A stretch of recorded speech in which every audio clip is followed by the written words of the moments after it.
there's only two ways of making an argument in a management consultancy. You either say, I've studied the spreadsheet like really hard, and the answer is, 3.2, or I've looked around at the market, and of your 10 competitors, 9 are doing this, and therefore that must be the right thing to do.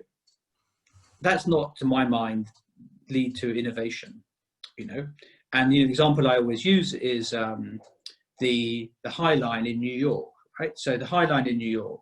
So if you went to a management consultant and said, well, we've got this area of Lower Manhattan, it's been run down for 50 years, it's the meatpacking district, they're all leaving, what are we going to do?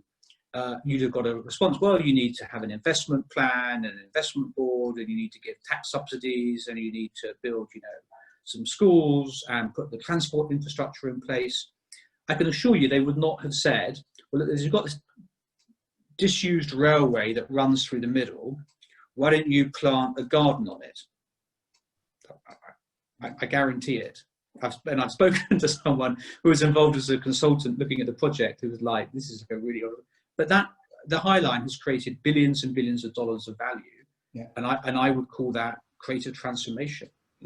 It brought regeneration to a district. And I think that's what I would like us to do, to do for our clients. And when we do well, we do it well.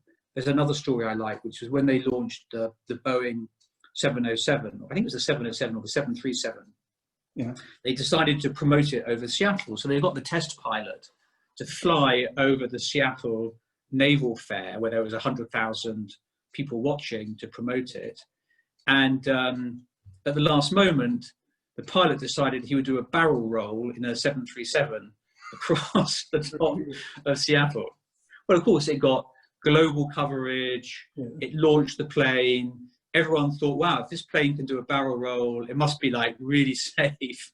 That was someone that had an idea. You're not going to get that by studying a spreadsheet, no matter how many spreadsheets you look at.